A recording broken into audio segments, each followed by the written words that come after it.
Silence is complicity. And in the face of terror, we cannot be quiet. That is why we are all here today, to speak about unspeakable acts. Thank you, Ambassador, and thank you to the amazing Sharia Cats for your unbelievable work getting us here together. On October 7th, Hamas brutally murdered 1,200 souls, and in some cases, they first raped their victims.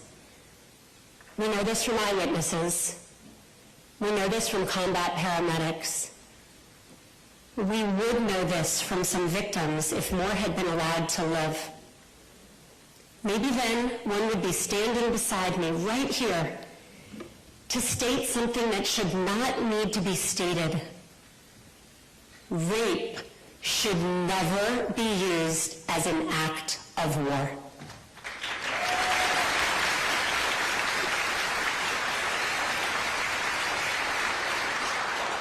This truth must be upheld despite the politics of our time, because no matter what marches you are attending, what flag you are flying, what religion you practice, or if you practice none at all, there's one thing we can all agree on. There are exactly no circumstances that justify rape. None.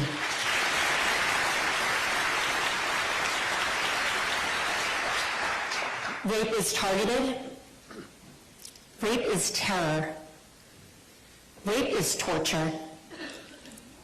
But until recently, wartime rape was largely tolerated. If you think over our history, throughout the history of man, women's bodies were just considered part of the spoils of war. It wasn't until 30 years ago, when the mass sexual violence of the former Yugoslavia, Rwanda, the DRC, caused global women's organizations and human rights organizations to speak up. And in these halls where we are today, change happened. In 1993, the UN Security Council created the International Criminal Tribunal for the former Yugoslavia with an unprecedented commitment to prosecute rape as a crime against humanity. The next year, that same commitment was brought to the tribunal for Rwanda, and it has been seen many times since.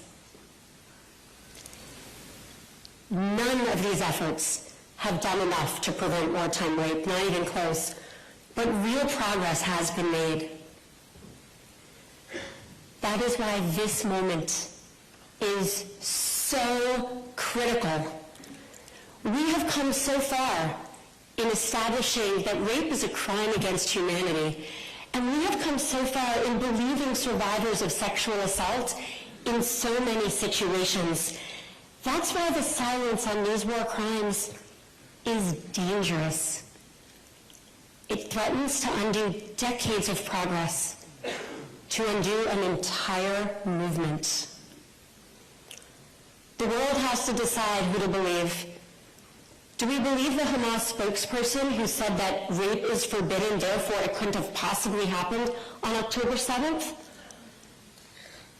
Or do we believe the women whose bodies tell us how they spent the last minutes of their lives? Who are we going to believe? Today, a new generation gathers. We gather in these same halls to reclaim our communal voice. I call on all women's organizations, every single one, every woman, every man, to unite by speaking out about these atrocities. This is as true when it's happening in Israel as in Ukraine, Ethiopia, Sudan, in any country. I especially call upon global political leaders to step up. We need to hear your voices saying loudly and clearly, rape is unacceptable. And then we need those words backed up with action. It's inexcusable when those who have the capacity to make a difference don't. We call upon the entire UN to formally condemn Hamas for these rapes, make sure there is a full and fair investigation, and hold the terrorists accountable.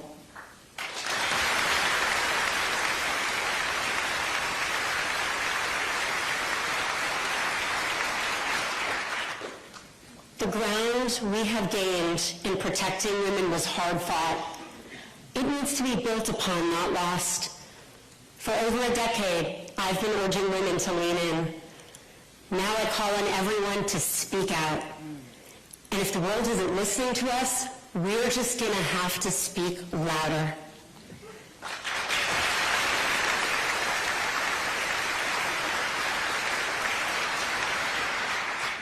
Anyone who has a mother, a sister, a daughter, a wife, or a friend should join us to unite against rape.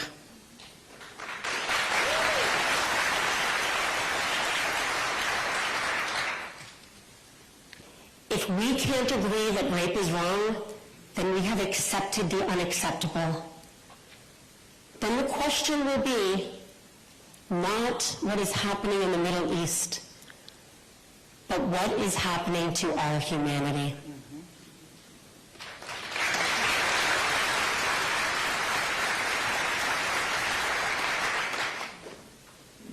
And now it is my honor to introduce the senator from the great state of New York, Senator Gillibrand.